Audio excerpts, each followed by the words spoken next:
Thank you for choosing to watch Climber Dad. On this channel, I really hope to inspire and motivate you to go down the path that's set before you, your journey of greatness, whatever that may be. And I hope to help you find that. In this video, this interview with Noah and Nick, they are hoping to open a climbing gym in the Chicagoland area. And so we discuss a lot of those things that you need to be thinking about if you're thinking about opening a climbing gym. It's really heavy in finance, but we talk about other things as well. I hope that you enjoy this video. Like, share, subscribe, and I'll see you at the end. All right, so here we are. I've got Noah and Nick with us. We are talking about opening a climbing gym. These guys want to open a climbing gym in the area that they're at. Let's go ahead and have you introduce yourselves really quick. Start with Noah. How's it going, everybody? My name is Noah. I'm 24 years old, originally from the Chicago suburbs. Just finished my master's degree. Went to business school. Been passionate about climbing for about 5 years now. I wanted to combine the two together. Here I am trying to start a climbing gym. Yeah, I'm Nick. I attended DePaul University with Noah. Graduated in 2022.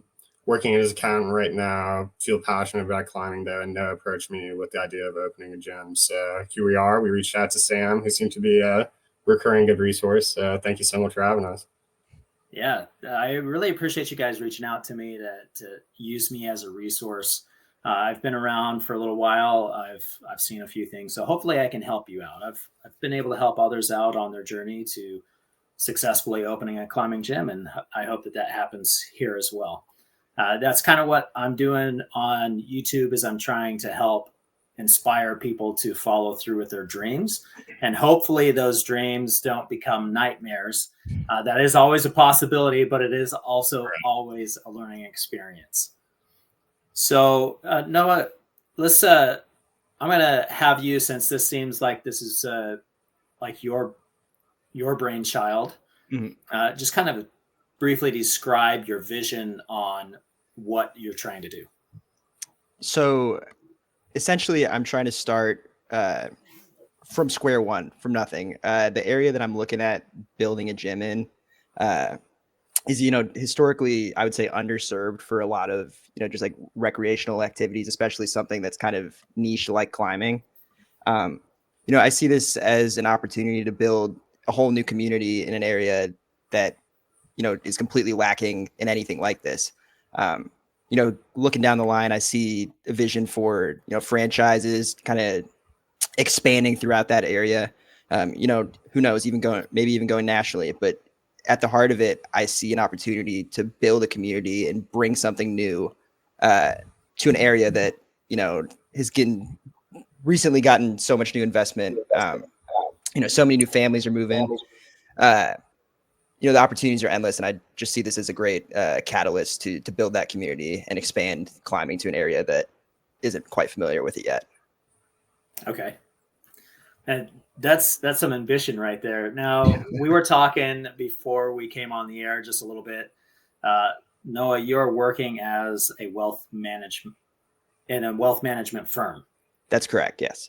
Yeah. So that's kind of cool how it feels like it's bleeding over a little bit, that background, which is really good.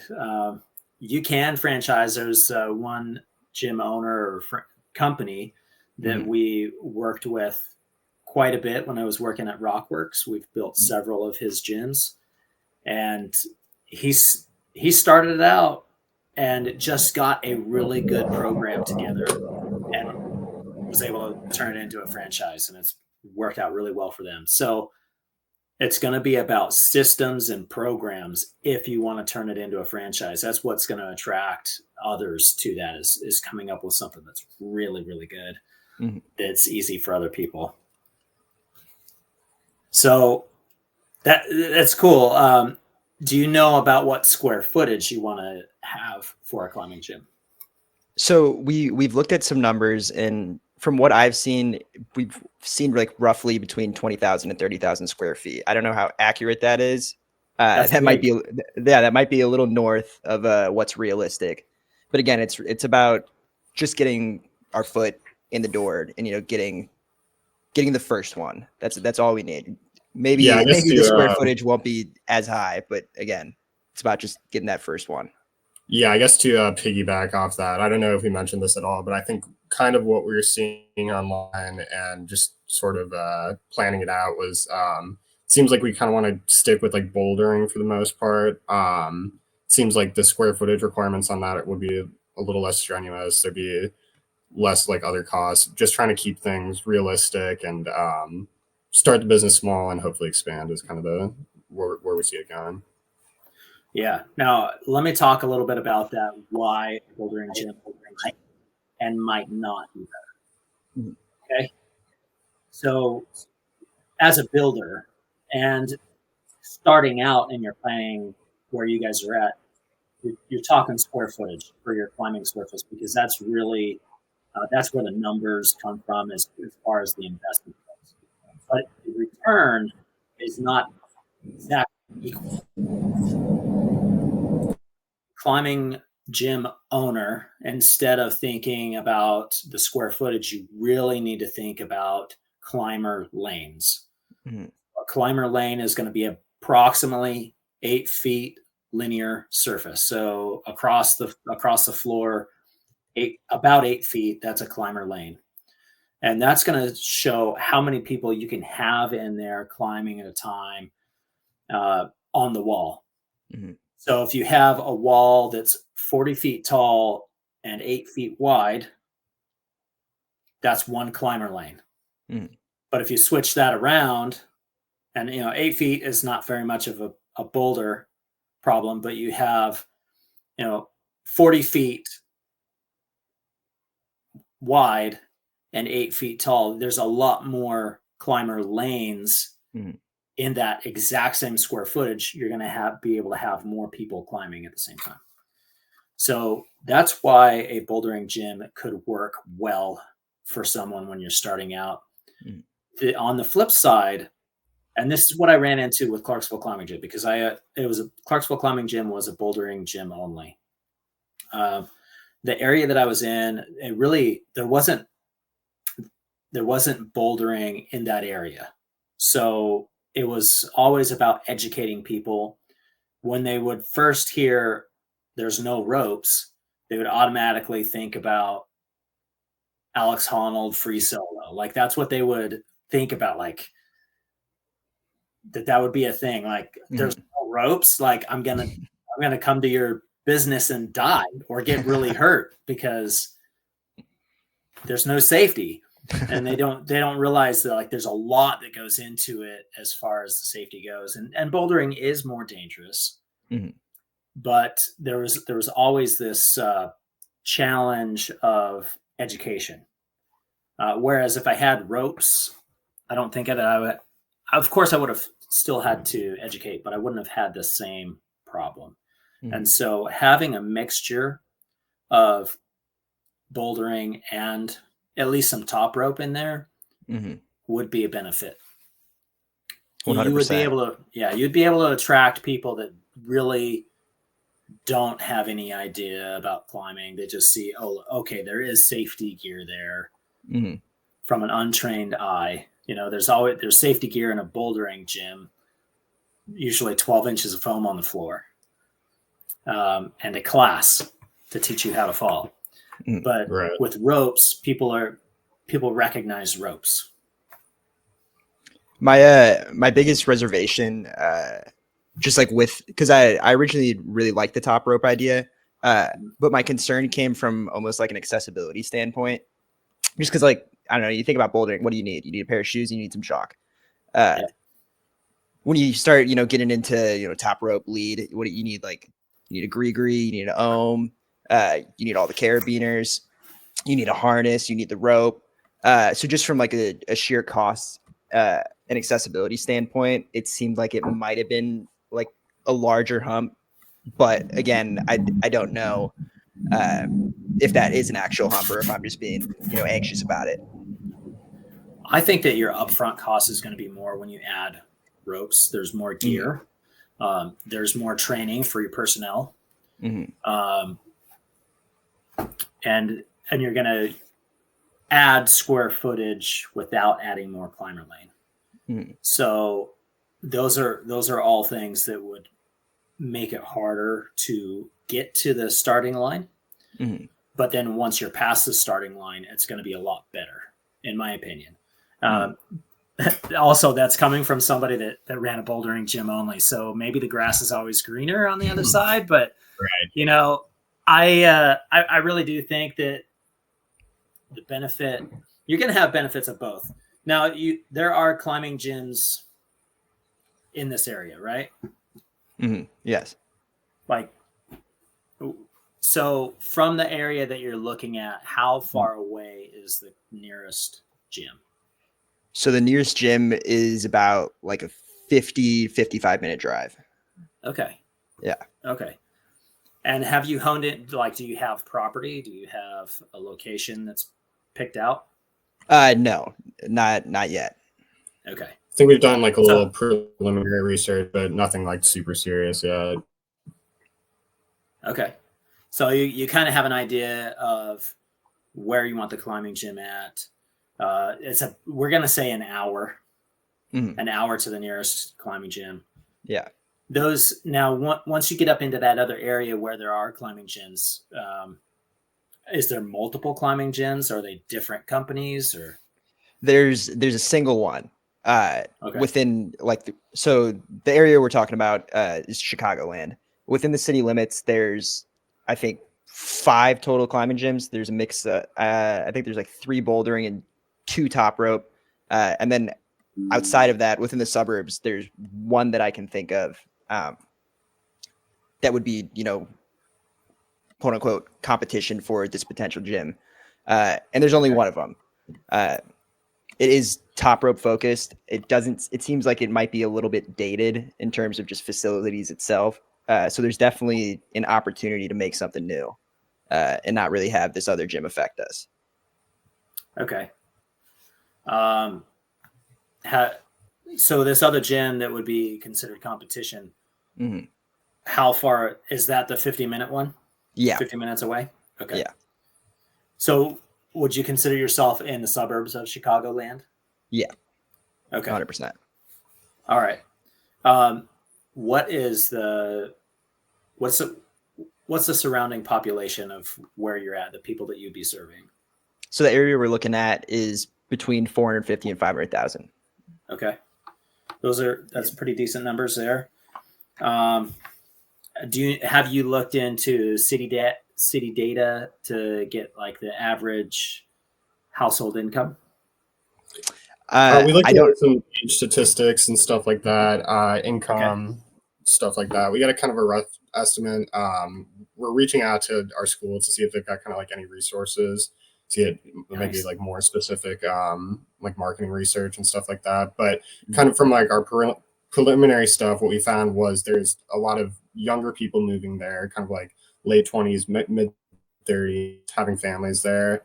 And it seemed like there was like an overlap with just people that are passionate about climbing. So kind of as that trend continues, we feel like we'd be able to grab like a pretty big chunk of that group. Okay. So this is a growing area too. Yeah. Yeah, definitely. Certainly on the up and up. Yeah. It seems wealth seems to be accumulating there too, I would say. And then, you know, an influx of young professionals, which, you know, happen to be, at least from what I've seen in Chicagoland, happen to be a large portion of, you know, the climbing community. Okay. Now, have you guys went to these other climbing gyms in Chicagoland and like together as business partners and climbed there? We have. Have you gone to all of them? I've been to all of the ones within the city limits. Nick has been to a couple. There's 2 like main climbing companies. Nick has been to one of them. I've been to both of them. Okay. Yeah. So with the bouldering gym only, when you go in there, what's the vibe? What's the energy? Is there a lot of people there? Or? It's usually pretty packed. Just from being in the community for a little bit, I would say it's more of a social space, damn near more of a social space than a gym. At some points, it seemed like lots of people talking, lots of people, just hanging out, kind of taking up the space. But then, there's always people on the wall, doing accessory movements in the gyms and things like that. I haven't seen it when it's not been busy. Yeah, I honestly, I think that that's something that climbing gyms need to be and when you guys find your spot, you need to look at you need an area or a building that you're going to be able to have that social space. Social space is super, super important for climbing gyms. It's about unlock, in my opinion. Okay, this is Climber Dad opinion here. The climbing gym is about unlocking your life's potential.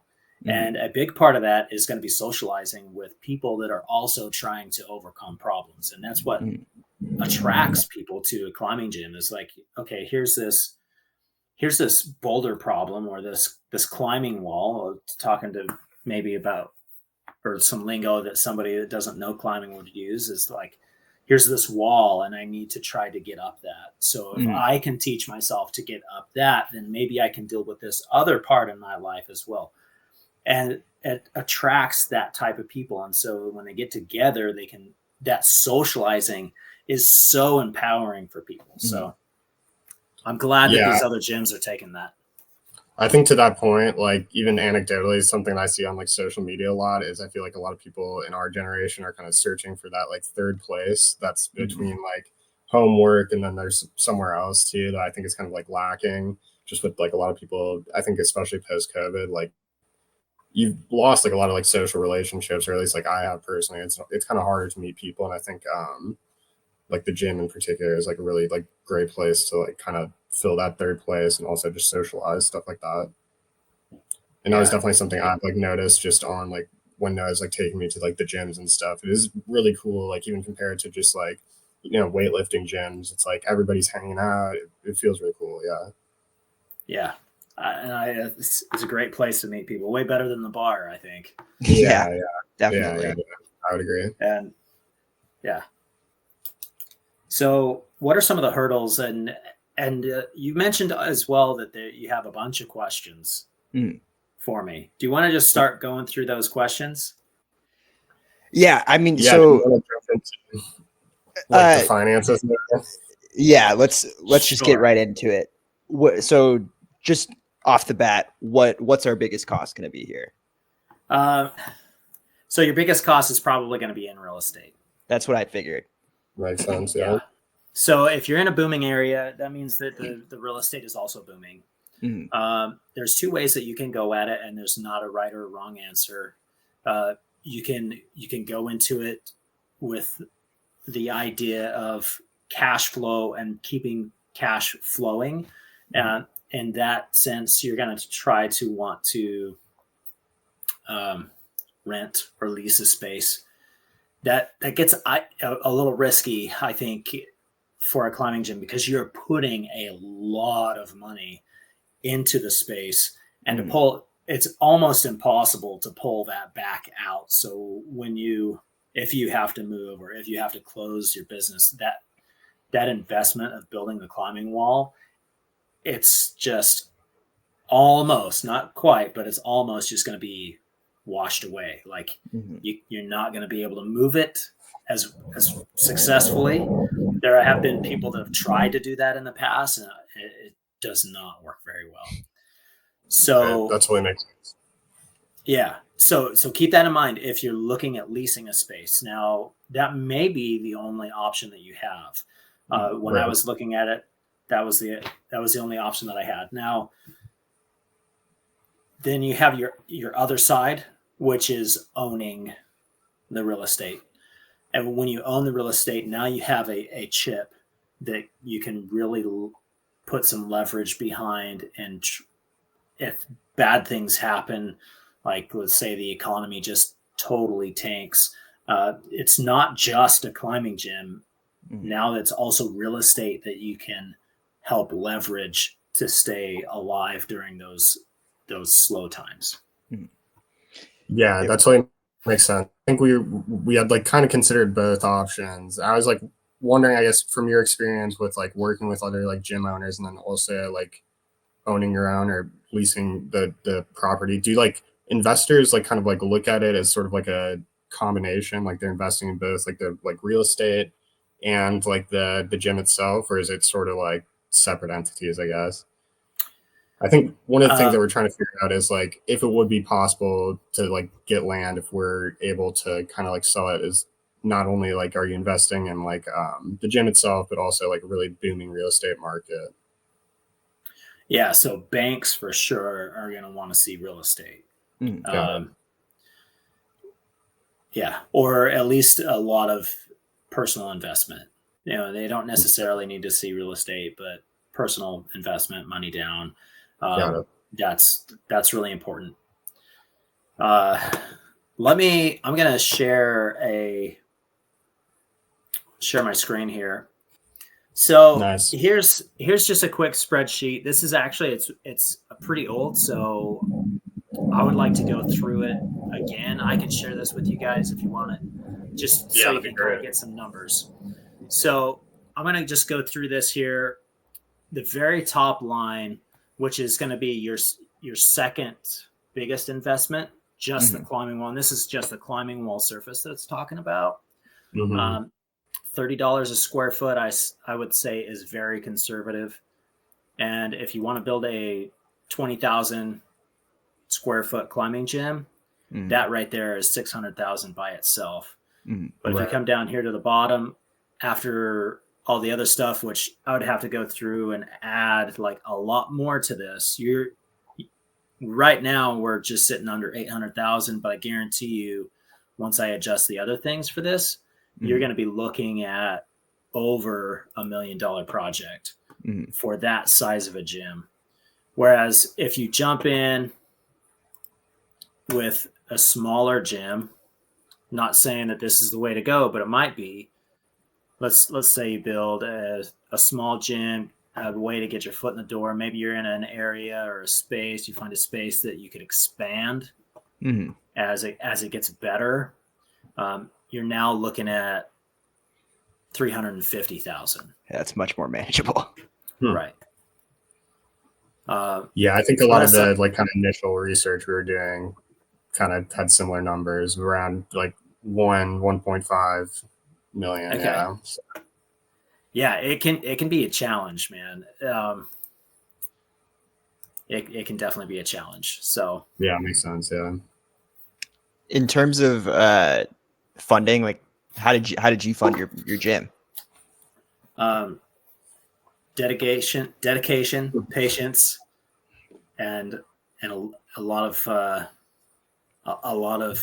going, and for the lack of a better term, knocking on doors. Okay. So I think we went to probably over 10. I was anywhere between 10 and 15 investment firms before we secured the money to do the gym.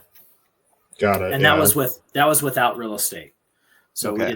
we did not own real estate. I think that Clarksville Climbing Gym would probably still be a thing if we owned the real estate, because I could have leveraged that a little bit better when we were through that slow shutdown phase. Yeah, sure. That totally makes sense. I guess kind of from your experience with like the trial and error of that, is there like anything in particular that was really able to like sell it to like the investment firms, do you think, or is it just sort of finding the right one?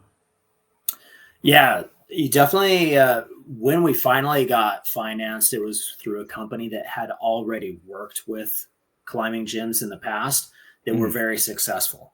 So they already knew the success rate. Climbing gyms are pretty successful. They occasionally do close. There are circumstances that can force them out of business, but in the large spectrum, like when you look at all of it, climbing gyms are very successful. So if you can find an investor that has worked with climbing gyms in the past, they're way more likely to loan you the money. I guess piggybacking off of that, how did you convey value to the investor? Because like that's kind of going to be, I feel like, one of our biggest humps is being like, all right, people are actually going to show up to this. People are going to participate. How did you kind of get that across? That's good. So first you need to show the value of the item. So if you do have to liquidate, how are they going to get their money back? That's the first thing that they're going to be thinking about. They're not going to be thinking, because they're going to be making their money back only if you stay in business. And if you don't stay in business, that's where their risk is. So that's what they want to know. Okay, so if you go out of business, how am I going to get my money back? Am I going to be able to go in there and, sell the climbing holds for pennies on the dollar? Am I going to be able to, like, what's the track record? And you guys, this is going to hurt you. You're both young. Yeah. Yeah, right. I think that's one of the harder experience. So when you go in and say, "Hey, man, we're ready, we're excited," you can use that youthfulness and that excitement, that energy for your purpose. But they're also going to look at you and be like, "Okay, well, Nick is working down at Tractor Supply at $10 an hour, and he's not going to be able to pay back a $1.2 million loan if this goes belly up." Maybe Noah, because he's a wealth management advisor, but can you pay back a $1.2 million loan? They're going to be looking at that. Right. Yeah. So when you were doing that, was it kind of like the sell was just like being able to kind of resell like the climbing gym like itself, or the like the holds, stuff like that, the walls? Yeah, so it came down to how successful climbing gyms are. With our final one that actually said, okay, you know what, we're gonna invest in you, and we'll take this risk.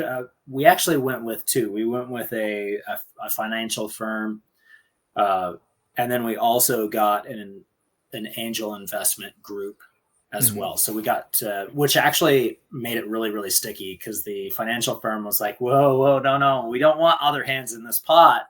Yeah. And so they actually, that was a major hurdle that we had to overcome.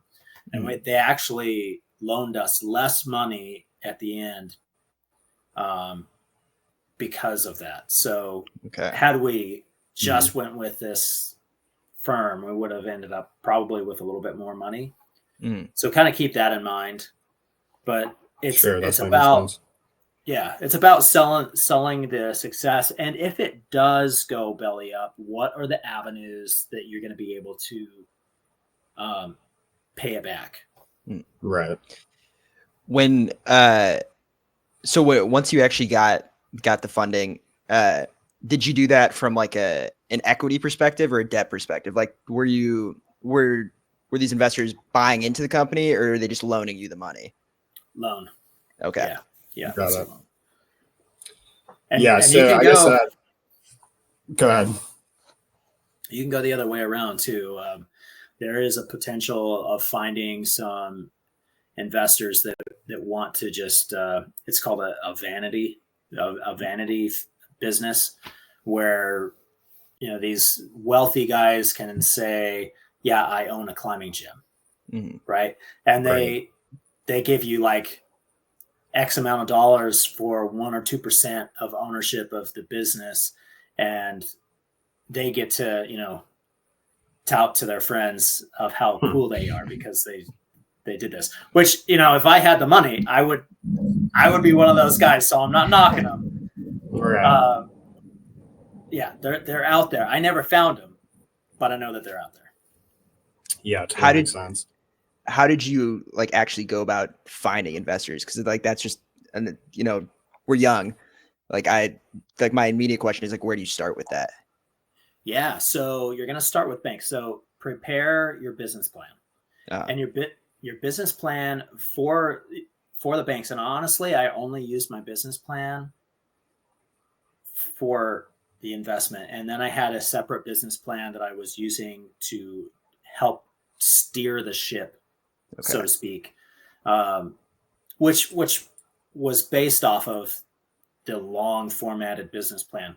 But in that long formatted business plan, you need to show like not just how successful and why it's going to be successful, but you also need to show like if X, Y, or Z happens, how are you going to overcome it? Sure, So- totally makes sense. Yeah, present that, get that packet together. You need to have both a digital copy and a printed out copy, and just start going to banks. Start with Got it. banks. Was there any like data points that were particularly advantageous in terms of conveying that value? Well, Like yeah, so you're going to have a summary sheet. Mm. You're going to show it's going to cost this much to build it, and we can generate this much per week, per month, however you want to break it down, based off of this information.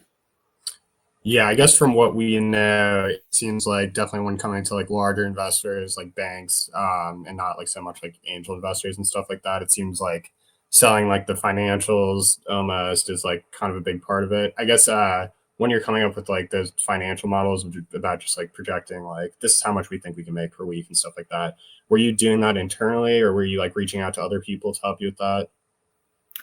So I had kind of maybe a little bit of a unique perspective because I did route setting, and I managed the climbing walls that were on the Army base that was next to the town that I was building in. So I was able to take those numbers of how often those walls were being used and put that into my projections. You can generate this same type by going to the climbing gyms that are they're not in your area, because this would be a new area and something that you should highlight when you go into these investors. But go and count and say, hey, there was 50 people here at this climbing gym at that one time, and then put in some other numbers, and you can get some kind of rough ideas on that. You can talk to the employees there, but they're most likely not going to share those numbers. Those are typically hush hush. Don't talk about them, Right. because they Yeah, don't want to makes have sense. other people coming in. Right. Yeah, it totally makes sense. I guess so you kind of mentioned the point of we're young, and I think that is going to be like sort of like a hard sell for us. And one of the issues that I think we're going to like kind of like encounter with it is like not only do we not have like experience running a business at all, just like not like a climbing gym. So you mentioned that you had been like a route setter. I guess did you have like any like experience in like the business side that you're kind of like able to sell? Like I was an operator of this, like I know like how the business works kind of through and through. Or like do you have like any recommendations, I guess, for like how can we prove to them that we like understand the business really well, like, and can be successful with it? I think that did help me a little bit. Any experience is going to help you. Sure. Nick, the fact that you have a degree in economics, that's going to help you. Sure. Noah, the fact that you're helping others manage their wealth, that's going to help you. Use those key points. If you haven't ever worked at a climbing gym, then you don't have to necessarily say we have no idea what we're doing here. Right. You've participated in climbing gyms. Yeah. Right? Have either of you played around with route setting? I've never set a route before. No. Okay. Yeah. That's not necessarily something that you need to have as a climbing gym owner. And this is actually probably something that was a fault of mine, because I tried to wear all of the hats and it does not work. So you could actually put that in as a bonus that like, hey, we're going to be focused on managing the business, and we're going to assemble a team to help us build this. So you can talk to people as you're going. It's definitely when you get into a space, when you're like locked in, this is absolutely going to happen. You need to start looking for your team. Yeah. Got it. Yeah. I guess so. How did you kind of like find those people? Is it just sort of like networking through like being in climbing for like a long time, where you're like, I know route setters, I know like people who can just be general staff here, like stuff like that. Yeah, networking is super important, but Yeah. I didn't have any like real good personal networks for finding route setters, surprisingly enough, in that area. So we just put out ads, and we found some people that were great. It's awesome, man. Yeah. What was kind of, I guess, like, what was like the staffing structure like? So Clarksville Climbing Gym was a really small climbing gym. We were right out of the gate because of our cut finances. We didn't have as much working capital as I wanted. Mhm. And so we were really short staffed, which for a bouldering gym, it is a little bit easier to be shorter on the staff. Mhm. So that could be a benefit for a bouldering gym. You can run it as long as you've got somebody at the front desk checking people in Mhm. that can occasionally, go out and make sure that everybody's being safe. You're good. We had the Clarksville Climbing Gym was really small. It was about 3,000 square feet of climbing surface, or 4,000 square feet of climbing surface, somewhere in there. And we ended up, after the first 3 months, we had it down to where we could operate with one person on staff. I don't really recommend that. I think that even for that size of a climbing gym, it should be 2 people on staff. Mhm. And really, you could probably say it's always 1.5, because regardless of who was the employee that was actually working there, I was always there. Mhm.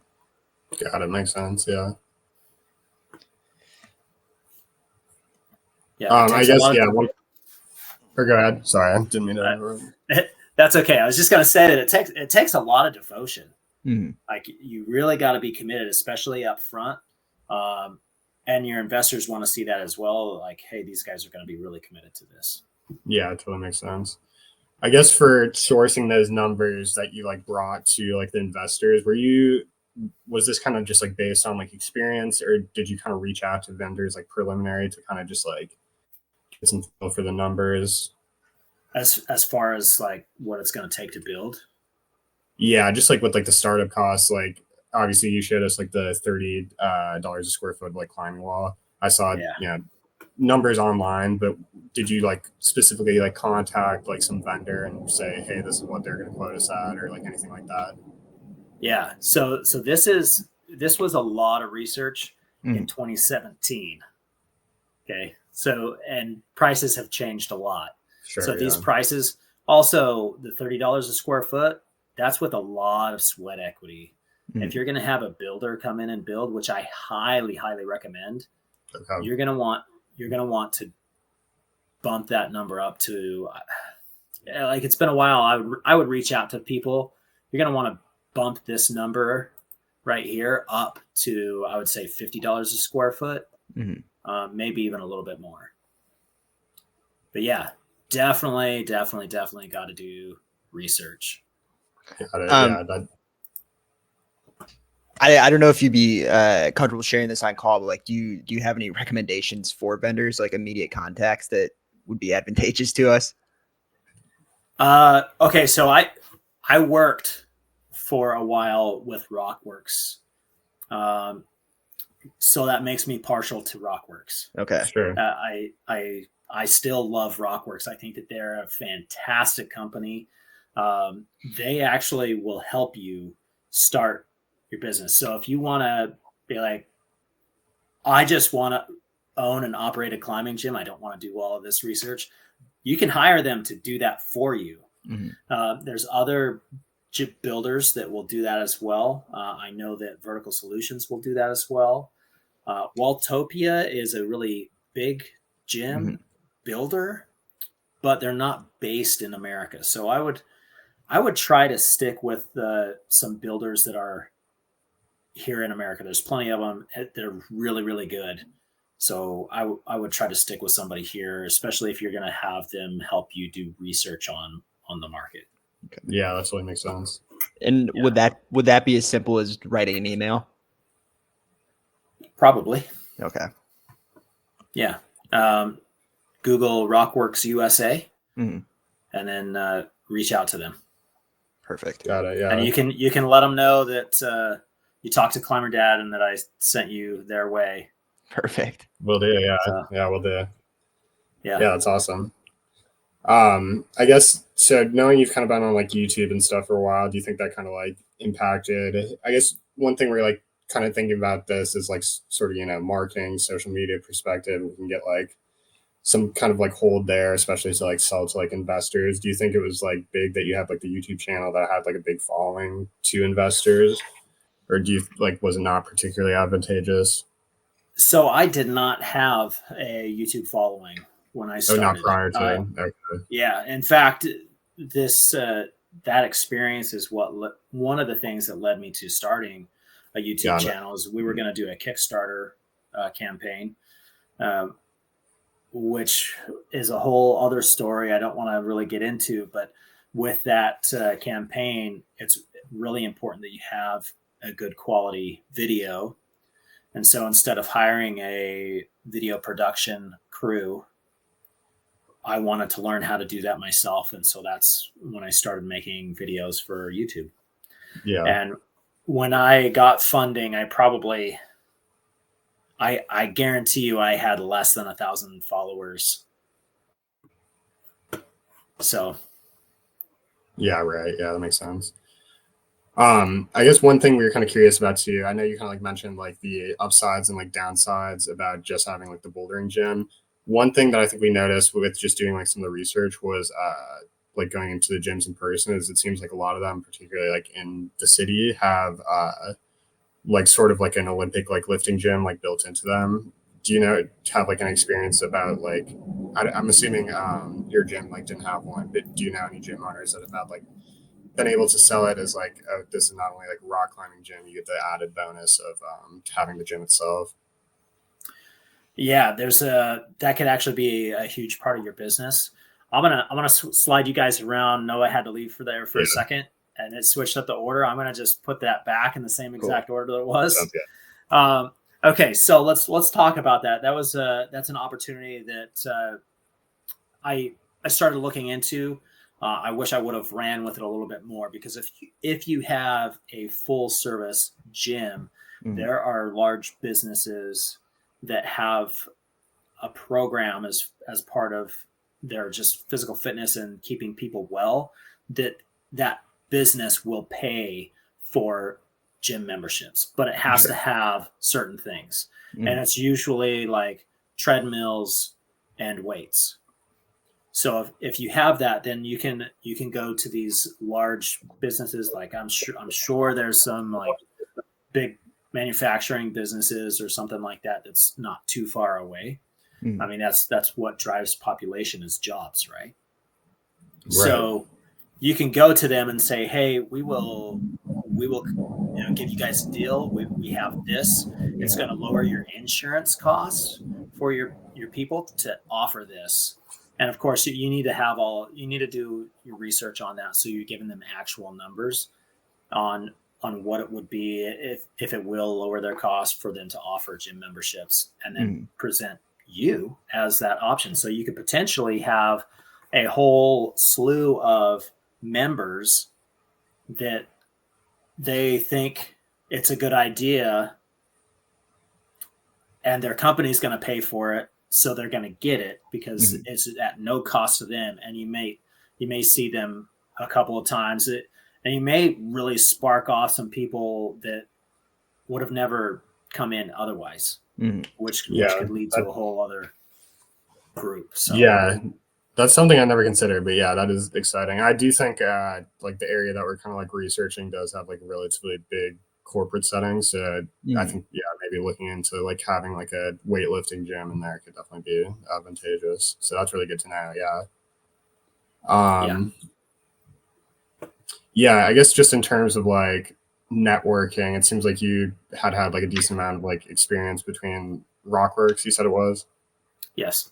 Yeah. I mean, is there like any, I guess one thing that we're like looking into, is there like any social media outlets or like forums or anything like that we should kind of like trying to like talk to people on, see if they've got like similar experience or like questions or anything like that you would recommend? So yeah, there's a couple of user groups. I'm not on a lot of social media. Mm. I'm a Got little it. bit older. Hey, that's the way to do it. Stay off. Yeah. So there's a group on Facebook of climbing gym owners that was a really good resource for me in the beginning. I would just go on there and just kind of people would share their opinions or what's working well for them or what's not working well for them.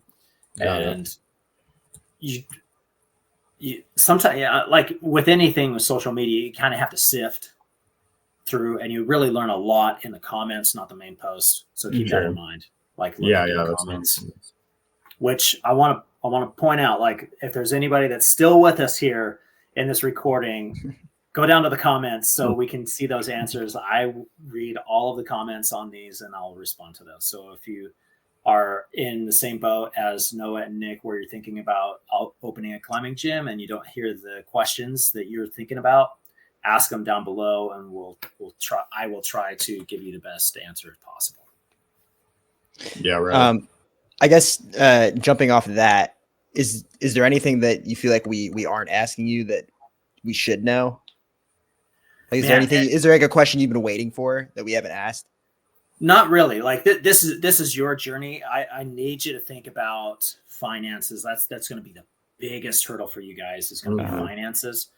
And also to have finances, you're going to have the idea of where you're going for real estate, because you can't ask for, you can't really put your business plan together until you have a really good idea where you're going. So it's kind of this thing that has to evolve all at once. Mm-hmm. So really just do research in your local area and just start building that network right now. The reason why I ask or say go to banks is because they're probably not going to invest. They're probably going to shut you down and say, no, go, yeah, we're not going to do it. And then you ask, okay, what do you want to see better? And do you know of anyone that might be interested in this project? So starting at banks, you're probably going to feel like you just got kicked in the face after the 10th one that you walk out of, and they're like, no. But after that 10th one that you've walked out of, you have now been polished, and you also have a network. So you're building up that network. Always, always, always, always ask for advice and for references. Got it. Yeah, that totally makes sense. I think even like prior to that, through our school, we found some like pretty good resources about just doing like pitch competitions and getting like feedback from like students and stuff like that, like on pitches. So I think that's definitely something we really want to like hone in, is like using that like network to find like people who might be interested, stuff like that, like as much as possible. So you have done pitch competitions? Not yet. Oh, okay.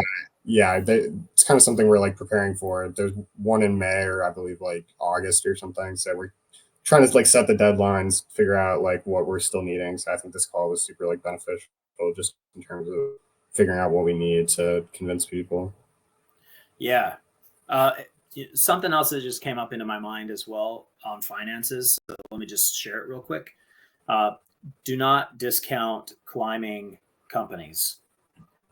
They're willing to invest. Like they could see, hey, this could be a great story here for the climbing community, and they could potentially invest in you as well. So reach out to manufacturers.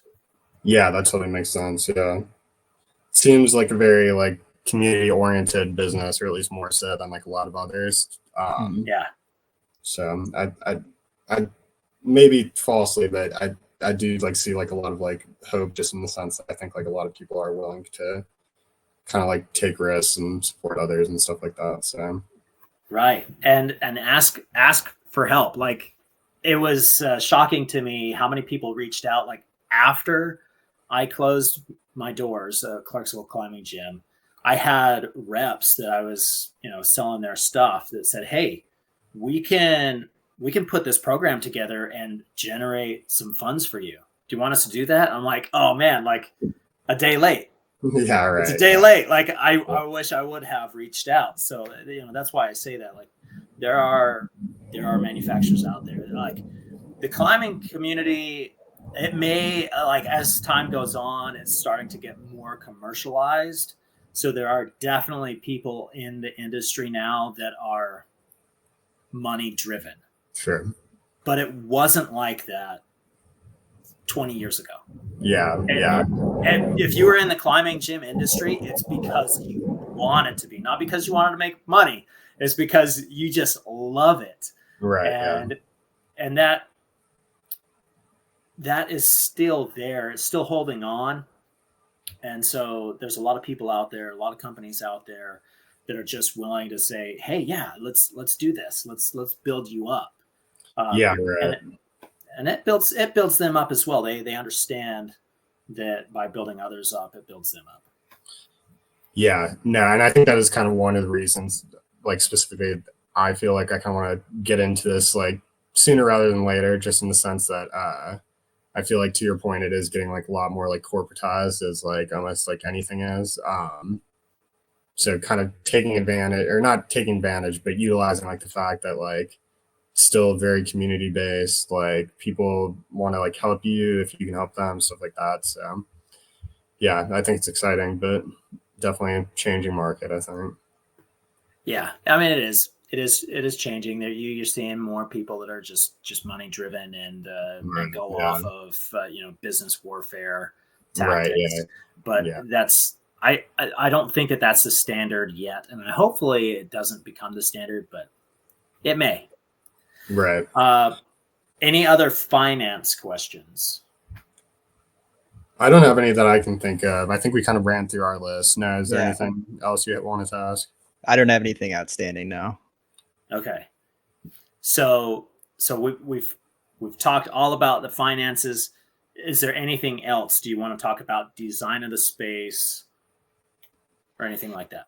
Yeah, I mean, if you have anything you want to like mention just in terms of like either like design or like marketing, like I think one of the things that we're like kind of like thinking about is like this is like kind of like a newly wealthy area that we're like looking to invest in. Like, do you think it's like better to have like it kind of like appeal to like upper class people or more just sort of like middle class people? I think about it just in the way that like gyms will market, like an Equinox or something will be like, oh, this is the nicest gym, or it's like you got something like Planet Fitness where it's like way more accessible to a lot of people.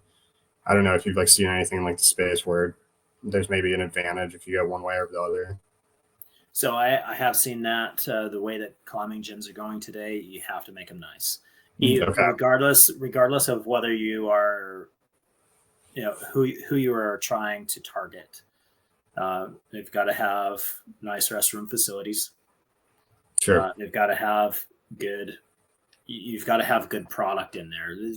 Gone are the days, and gladly gone are the days when you can have like mattresses covered up with foam in your bouldering area. That's not going to fly today.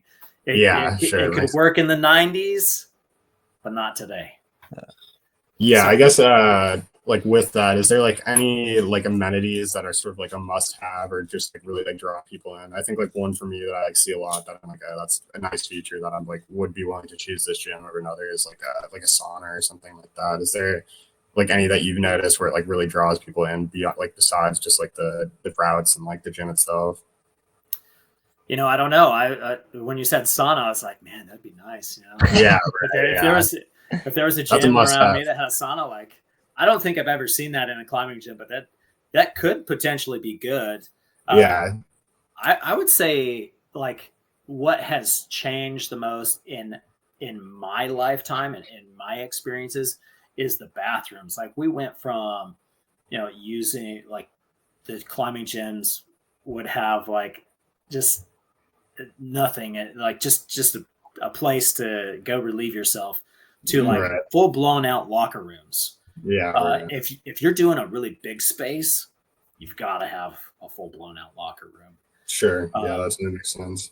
You've got it. We've already talked about it, but you've got to have your social space as you're designing your climbing walls. Are you guys thinking about doing owner built or hiring somebody?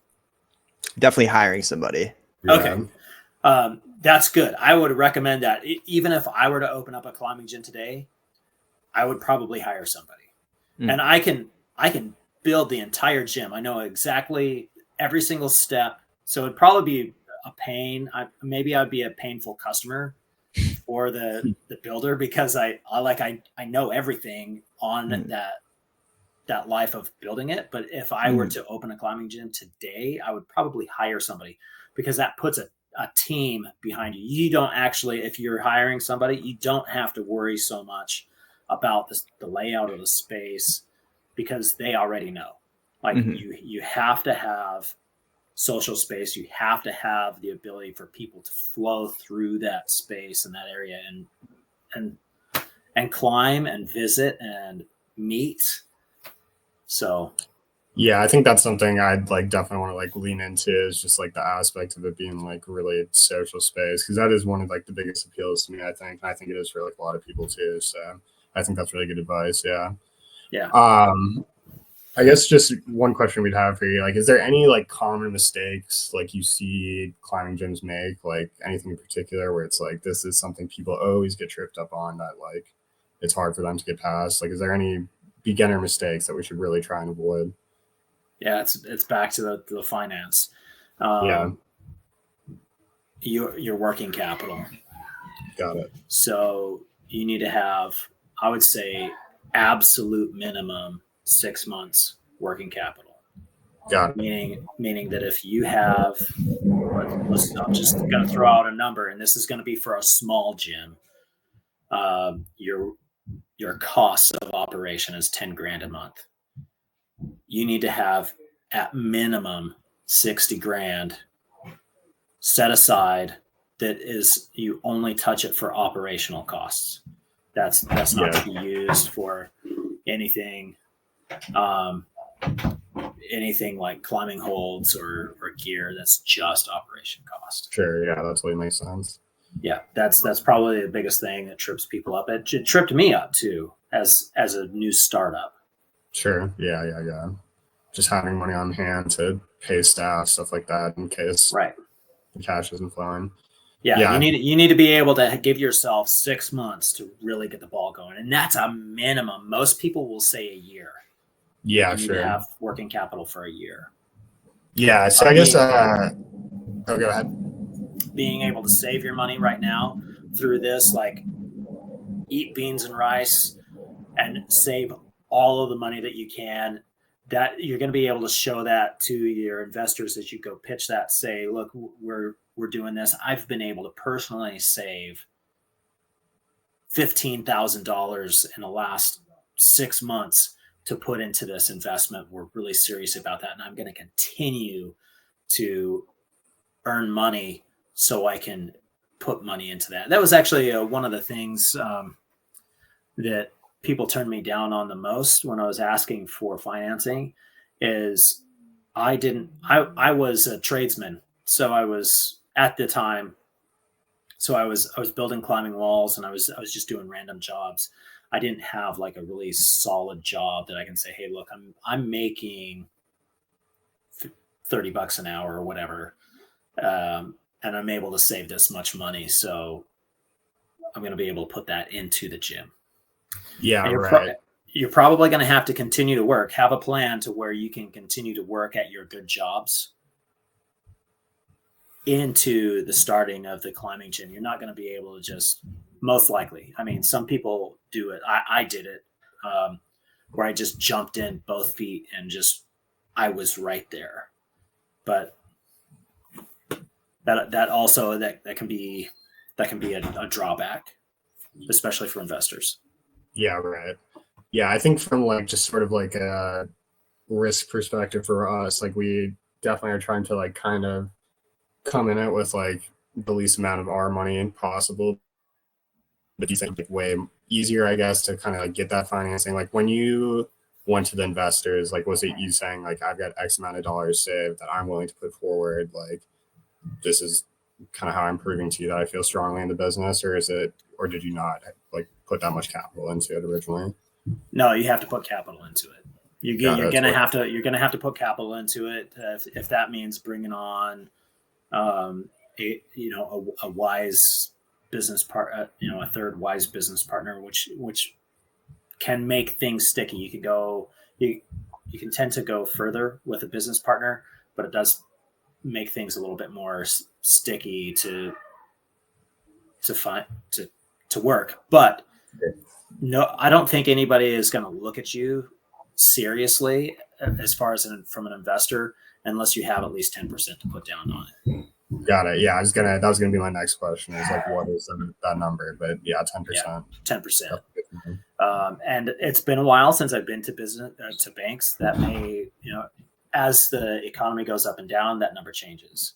Mm-hmm, but I personally wouldn't even think about going and asking, let's say, for $1 million loan unless I had $100,000 set aside for that venture. Got it. Yeah, that totally makes sense. I think, one thing that we mentioned, I think you may have said briefly that you had some experience of seeing people do this, but one of the options that I was seeing online was like sort of like crowdfunding it in the sense of like trying to sell ownership shares to like the surrounding like community. Do you have like any experience with people that have like done that? I don't, unfortunately. Okay. I know that it does happen. I wouldn't necessarily sell ownership in the gym. I would sell memberships.